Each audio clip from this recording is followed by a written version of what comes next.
Salut les Verseaux, mais également les ascendants Verseaux, signe lunaire en Verseau, vous êtes concernés aussi. Voici les énergies de votre mois de mars 2025, un mois de mars au cours duquel vous allez vous accrocher, et si vous suivez bien le guide, tout va bien se passer, car on ne peut pas faire l'économie. On va tout de suite en parler de ce 3 d'épée, qui est en vibration de votre mois de mars. Et le 3 d'épée, c'est la carte des chagrins, c'est la carte des peines, c'est la carte des frustrations. Il y a certaines situations qui font que vous allez devoir passer par certaines épreuves. Alors c'est pas là pour vous enquiquiner, hein, c'est que de toute évidence, vous en avez besoin. Vous avez besoin de passer par certaines peines, certains chagrins, afin de comprendre quelque chose que vous n'avez pas encore compris, que vous n'avez pas encore acté. C'est ce que nous semble nous dire ce 7 de Pentacle lorsqu'il est dans les énergies positives, c'est-à-dire les attitudes encouragées par le tarot. On vous invite à la patience. Chaque chose en son temps. Il faut pas que vous vouliez aller trop vite en besogne. Rome ne s'est pas faite en un jour, et il faut cultiver votre jardin afin de voir les fruits les plus mûrs et les plus positifs pour vous. À l'instar de ce personnage sur la carte que vous voyez ici sous vos yeux, eh bien, il s'agira de donner du temps au temps et de faire le bilan. Le bilan, c'est également ce que nous suggère l'ermite en direction de votre mois de mars. C'est-à-dire, qu'est-ce qui a fonctionné jusqu'à maintenant? Qu'est-ce qui n'a pas fonctionné? Est-ce que vous mettez votre énergie au bon endroit, que ce soit au niveau du matériel, du financier, que ce soit au niveau du professionnel, que ce soit dans vos relations interpersonnelles? Est-ce que vous êtes à votre place? Est-ce que vous nourrissez les bonnes énergies, que vous soyez seul ou accompagné? On vous invite vraiment à prendre le temps de la réflexion et à mettre en place les graines qui donneront des fruits demain, à ne pas aller trop vite en besogne, car regardez, on a le fou qui dialogue avec ce de Pentacle, alors autant vous dire que lui, la patience, il en a à rien à faire. Il va trop vite, il est sur les coups de tête, il n'est pas spécialement dans la réflexion, et résultat des courses, eh bien vous le voyez, qu'est-ce qu'il y a sous ses pieds? Il y a le vide. Même si son compagnon le chien semble l'avertir, il n'écoute rien. C'est-à-dire que vraiment, on vous invite à agir avec prudence, avec patience. Patience et longueur de temps font plus que force ni que rage. C'est une de mes citations préférées de La Fontaine dans Le Lion et le Rat. Et c'est vraiment ce qui est encouragé par le tarot, donner du temps au temps et faire des bilans. Qu'est-ce qui a fonctionné, qu'est-ce qui n'a pas fonctionné, mettre de l'énergie là où ça fonctionne, et surtout arrêter de mettre de l'énergie là où ça ne fonctionne pas, dans les racines qui ne donnent rien et qui de toute façon sont mortes et perdues d'avance, et qui ne pourraient occasionner que quoi? Que ce 3 d'épée, ces peines et ces frustrations. Vous allez certainement vous rendre compte au mois de mars que certaines actions que vous avez accomplies jusqu'à maintenant, certains liens énergétiques que vous entretenez, sont pas spécialement les plus positifs ni les plus réfléchis. Tout ce qui est agir trop vite, irréfléchi, etc., c'est quelque chose qui peut vraiment vous coûter cher au mois de mars. Il s'agira donc de faire très attention à ça. Vous allez de toute évidence retenir des leçons, etc.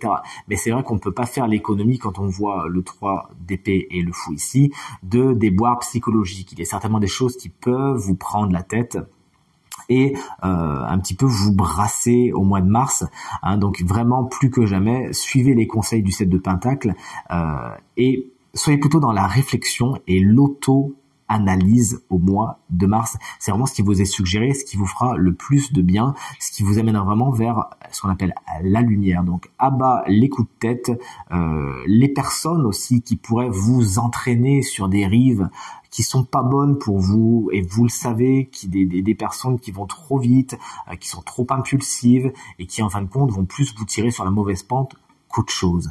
Bien évidemment, c'est sans grande surprise que l'ermite apparaît en guise de direction de votre mois de mars, mes chers Verseaux, puisque l'ermite, c'est la carte de l'introspection, de la réflexion sur soi. Il y a beaucoup de choses qui font que vous allez avoir envie peut-être de vous isoler, de faire taire un petit peu le bruit autour de vous couper du monde, notamment des gens qui vous font faire un peu n'importe quoi, qui vous mettent sur une pente savonneuse, et de faire des bilans, tout simplement. Bonne nouvelle, très bonne chose, vraiment, si vous arrivez à vivre cet isolement et cette solitude d'une façon positive, nul doute que vous sortirez de votre grotte avec un regard neuf sur les choses, et vous aurez fait le bilan. Qu'est-ce que je garde? Qu'est-ce que je garde pas? Qu'est-ce que je veux? Quel est mon objectif et quels sont les moyens que je me donne pour parvenir à mon objectif?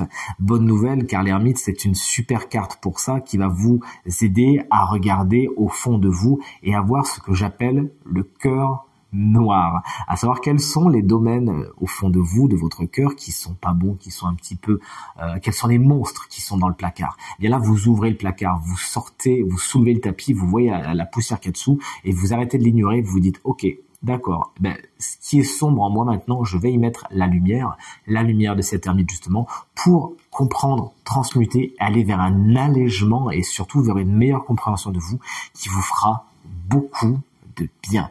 On termine ce tirage, ce taroscope, avec une carte guidance qui nous parle bien naturellement de stabilité émotionnelle. Bon, je pense qu'on l'avait compris, effectivement, quand on voit cette belle coupe, ce qui nous fait bien sûr penser à l'as de coupe, on voit que vous allez avoir besoin d'explorer certains aspects de votre émotionnel au mois de mars. Il y a des émotions à libérer, à comprendre, à accueillir, afin d'aller vers quoi? Justement vers la stabilité, afin de trouver l'harmonie en vous, notamment au niveau des émotions, pourquoi pas du sentimental. Il s'agira d'être très honnête envers vous-même, de regarder les choses telles qu'elles sont et de faire toute la lumière sur certaines relations, certains schémas de comportement qui sont pas spécialement bons pour vous, notamment ceux qui sont irréfléchis et qui vous font aller un petit peu trop vite en besogne. C'est vraiment vers les relations paisibles, vers les relations fluides qu'on vous conseille d'aller au mois de mars. On vous conseille également bien sûr de fuir tout ce qui est problématique, conflictuel, compliqué, qui ne va pas de soi, et ce dans tous les domaines de votre quotidien, car vous l'aurez compris, c'est ce qui va vous, malheureusement, vous perturber le plus. Vous le voyez avec cette coupe, on a la lumière, mais on a aussi l'obscurité. C'est vraiment ce qu'on vous invite à faire, à accueillir toutes les parties de vous au mois de mars, afin de les comprendre, de n'en rejeter aucune, mais vraiment de mettre de l'amour sur tout ça, afin d'arriver vers une meilleure compréhension de vous, et bien sûr, ce qu'on vous souhaite, une superbe stabilité émotionnelle et des libérations. C'est tout ce que je vous souhaite, ainsi qu'un merveilleux mois de mars, chers amis Verseaux.